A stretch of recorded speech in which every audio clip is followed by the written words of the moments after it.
Hello students, मैं Nishu classes में आपका स्वागत करती हूँ। आज का हमारा टॉपिक है कोऑर्डिनेट ज्योमेट्री। एनसीईआरटी बुक का ये 7 चैप्टर है, निर्देशांक ज्यामिति। इससे पहले मैं आपको कोऑर्डिनेट के बारे में, निर्देशांक ज्यामिति के बारे में 4th चैप्टर में बता चुकी हूँ, लेकिन फिर भी मैं यहाँ पे फिर से आपको बेसिक स्टार्ट करते हुए चलती हूँ ताकि आपको अच्छे समझ में आ जाए। देखिए यहाँ पे आपके पास में एक कार्टेशियन प्लेन है और यहाँ पे इस प्लेन में आपको मैं बता चुकी हूँ कि ये फर्स्ट क्वाड्रेंट होता है, ये सेकंड, ये थर्ड, ये फोर्थ होता है। यहाँ पे जो पॉइंट्स आते हैं आपके वो दोनों प्लस वाले होते हैं। यहाँ माइनस प्लस होता है, यहाँ पे माइनस माइनस और यहाँ प्लस माइनस होता है। इसको जो है ये जो जहाँ पे ये दोनों ही नंबर लाइन एक दूसरे को मीट करती हैं, मिलती हैं, उस पॉइंट को हम लोग ओरिजिन या मूल बिंदु भी कहते हैं। मैं आपको बता चुकी हूँ।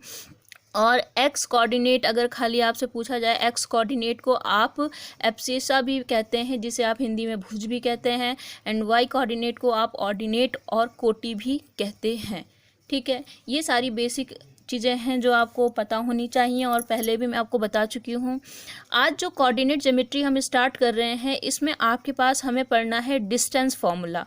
डिस्टेंस फार्मूला क्या होता है? सपोज हमें यहाँ पे जो कार्टेशियन प्लेन है आपका, इस प्लेन पे कोई भी 2 पॉइंट दिए हुए हैं। सपोज देखिए यहाँ पे हमने इस पॉइंट को P ले लिया, यहाँ Q ले लिया, और आपको इन दोनों पॉइंट के बीच में ये जो डिस्टेंस है, ये कितनी डिस्टेंस है अगर आपको फाइंड आउट करनी है, तो इसको फाइंड आउट करने के लिए हमारे पास एक फॉर्मूला है, हम उस फॉर्मूले से निकालेंगे। ठीक है, फॉर्मूला क्या होता है? Distance D is equal to under root x2 minus x1 whole raise to power 2 and y2 minus y1 whole raise to power 2।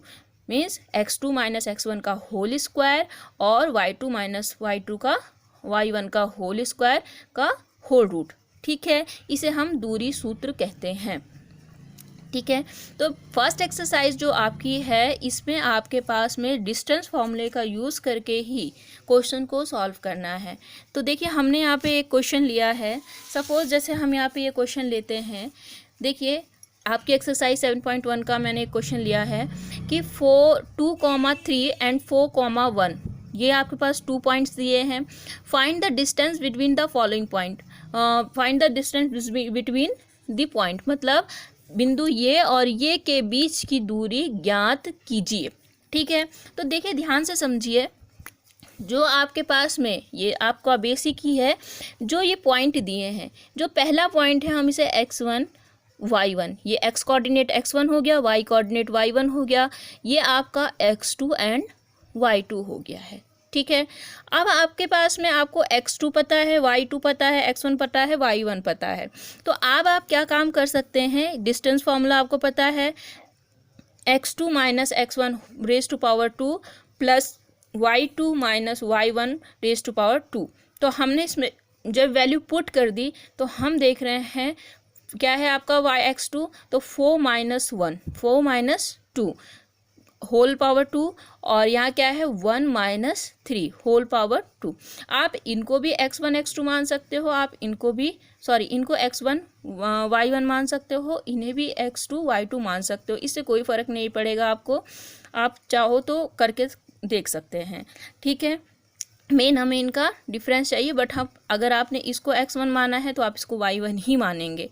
अच्छा, इसके बाद देखिए जब आप इसको सॉल्व करते हैं तो आपका √8 आता है। √8 का जब हम फैक्टर करते हैं तो यहाँ से देखिए आपके पास 2√2 यूनिट आपका आंसर आता है। यूनिट क्यों लिखते हैं हम लोग, मात्रक क्यों लिखते हैं? उसका कारण ये है क्योंकि हमें नहीं पता कि ये डिस्टेंस मीटर में है, सेंटीमीटर में है, किलोमीटर में है। तो जब हमें किसी ना पता हो तो हम वहाँ पे मात्रक यूज़ करते हैं या यूनिट लिखते हैं कि आप जो भी है आप मान सकते हैं। ठीक है, अच्छा, एक फर्स्ट टाइप के क्वेश्चन इस तरह के हैं, अब आप कर सकते हैं। नेक्स्ट जो है आपके पास में देखिए इस टाइप के क्वेश्चन हैं।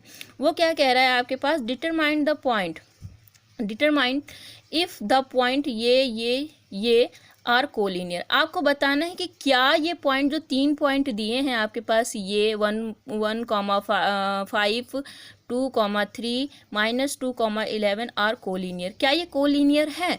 तो देखिए इस क्वेश्चन को करने का एक मेथड तो मैं आपको यहाँ बता रही हूँ, एक आगे वाली एक्सरसाइज जब आएंगी तो उनमें आएगा, तो आपको जो मेथड बेस्ट लगे आप उससे भी कर सकते हैं, क्योंकि एग्जाम में कोई ये नहीं कहेगा कि डिस्टेंस फार्मूले से करना है फिलहाल, लेकिन आपको दोनों ही मेथड आने चाहिए।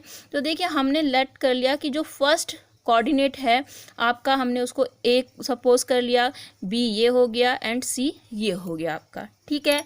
अब आपको डिस्टेंस फार्मूला पता है, हम किन्हीं भी दो बिंदुओं के बीच की दूरी निकाल रहे हैं, डिस्टेंस निकाल रहे हैं। तो सपोज हम ए बी निकाल रहे हैं, तो एक्स के कोऑर्डिनेट को हमने x1 y1 मान लिया, इसका कोऑर्डिनेट हमने x2 y2 मान लिया। तो हमें पता है क्या फार्मूला होता है, x2 minus x1 whole square plus y2 minus y1 whole square. तो देखिए हमारे पास जो भी वैल्यू है, यहाँ पे 2 है, 2 माइनस 1 और ऐसे 3 माइनस 5 हमने करके देखिए हमारा जो आया, फर्स्ट जो आया ए बी, वो आया आपका 5√5 यूनिट, ठीक है। अच्छा, अब आप क्या काम करते हैं, बी सी निकालते हैं। जब आप बी सी निकालते हैं तब आपने बी सी इसी तरह से कैलकुलेट किया, आपका आया 2√53, ठीक है। अच्छा, इसके बाद आपने ए सी निकाला और ए सी को जब आप निकालते हैं तो आपके पास जो वैल्यू आ रही है वो आ रही है √5 × 53, ठीक है। तो देखिए जैसे आपको क्वेश्चन में कहा था कि ये कोलिनियर पॉइंट है, कोलिनियर का मतलब तो आपको पता ही होगा, कोलिनियर पॉइंट वो होते हैं जो एक ही रेखा पे होते हैं, एक ही लाइन पे होते हैं। सपोज ये P है, ये Q है और ये R है। अगर ये तीनों ही पॉइंट एक ही लाइन पर हैं, एक ही लाइन पे एग्जिस्ट करते हैं, तो इसका मतलब है आपका ये कोलिनियर पॉइंट है। अगर ये अलग अलग हैं, कहीं कोई यहाँ कोई यहाँ कोई यहाँ, तो इसका मतलब ये कोलिनियर नहीं है। तो फिलहाल अब देखिए अगर ऐसा कुछ होता तो आपके पास किन्हीं दो को, जो आपने ए बी बी सी और सी ए निकाला है, किन्हीं दो को सम करने के बाद वो तीसरा ऑटोमेटिकली उतना ही आ जाता। लेकिन हम यहाँ पे क्या देख रहे हैं कि हमारे जो किन्हीं भी दो को सम करने के बाद तीसरा तो मिल ही नहीं रहा है, इसका मतलब they are not collinear point या कोलिनियर। समझ में आ गया होगा आपको। तो आप अगले ऐसे क्वेश्चन अपने आप भी कर सकते हैं। अच्छा, एक क्वेश्चन और मैं आपको बता देती हूँ जिससे आपको क्वेश्चन को करने में इजी होगा। अच्छा हाँ, इसके आधार पे मैं एक और क्वेश्चन बताती हूँ। कभी कभी वो आपको क्वेश्चन देगा, आपके पास में 3 पॉइंट दे देगा और कहेगा प्रूव करना है आपको कि वो आइसोसेलेस ट्रायंगल है या स्केलेन ट्रायंगल है, मतलब समबाहु है, विषमबाहु है, समद्विबाहु है। तो उसमें आपको ये पता होना चाहिए ट्रायंगल किस टाइप का होता है और क्या है उसकी प्रॉपर्टी है, किस में दोनों साइड इक्वल होती है, किस में तीनों साइड इक्वल होती है, या किस में कोई भी साइड इक्वल नहीं होती है। तो आप बारी बारी से डिस्टेंस निकालिए और जिस तरह से बात करता है आपको, अगर समद्विबाहु बोलता है तो 2 साइड इक्वल होनी चाहिए, समबाहु बोलता है तो आपको तीनों साइड इक्वल होनी चाहिए। तो मतलब आप क्वेश्चन का आंसर दे सकते हैं। इसी तरह से वो क्या करेगा, 4 कोऑर्डिनेट दे देगा और कहेगा प्रूव करिए कि ये स्क्वायर है या रेक्टेंगल है, ठीक है। तो आपको इस तरह से आपको 4 साइड निकाल के उनके जो डायगोनल हैं उन्हें निकाल के क्वेश्चन आप इसी तरह से सॉल्व कर सकते हैं। आप अपनी एक्सरसाइज में देखिएगा, बहुत सारे क्वेश्चन हैं आपके पास में। अच्छा, अब यहाँ पे एक और क्वेश्चन लिया है मैंने, if Q01 is equal distance from P 5-3 and R x 6, find the value of x। मैंने आधा क्वेश्चन लिया, आधा इसके बाद का भी है डिस्टेंस निकालने का, बट मैं इतना ही दिखाना चाह रही हूँ आपको। इन्होंने कहा Q एक पॉइंट है जो P और R से इक्व डिस्टेंस है, मतलब बराबर दूरी पर है। तो देखिए मैंने यहाँ पे एक छोटा सा डायग्राम बनाया है। यहाँ पे Q पॉइंट ले लिया हमने, यहाँ पे हमने P पॉइंट ले लिया, यहाँ पे R। तो इन्होंने दिया है आपके पास में PQ is equal to QR, ये इन्होंने दिया हुआ है, ठीक है, गिवन है ये आपके पास। तो आप क्या काम करेंगे, अब आपको वैल्यू किसकी निकालनी है, इस x की निकालनी है। तो आप डिस्टेंस फार्मूला लगाइए, PQ निकालिए और आप डिस्टेंस फार्मूला से QR निकालिए, और दोनों क्योंकि साइड इक्वल है तो आप इन दोनों को क्या कर दीजिए, बराबर कर दीजिए। तो देखिए मैंने पहले PQ निकाला जो कि √41 आ गया है, फिर QR निकाला जो कि √x² प्लस 5² आ गया आपके पास। अब क्योंकि इन्होंने दी हुई कंडीशन है कि PQ जो है आपका QR के इक्वल है, हमने दोनों वैल्यू रखी और स्क्वायर लिया बोथ साइड और सॉल्व करा, तो हमारे x की जो वैल्यू आ गई वो 2 वैल्यू आ गई +-4। तो इसका मतलब यहाँ पे +4 भी हो सकता है और -4 भी हो सकता है। ये आपका आंसर आ गया है।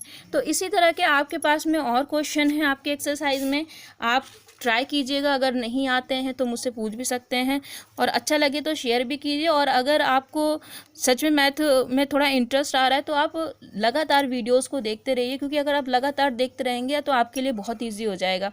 और अगर आप छोड़ के देखेंगे तो फिर शायद थोड़ा मुश्किल हो, क्योंकि मैथ एक ऐसा सब्जेक्ट है जिसमें आप 1 बाय 1 अगर एक स्टेप बाय स्टेप चलेंगे ना, तब आप ज़्यादा से अच्छे से कर सकते हैं। तो अगर आपको अच्छा लगे तो लाइक, सब्सक्राइब और शेयर भी कीजिएगा। Thank you.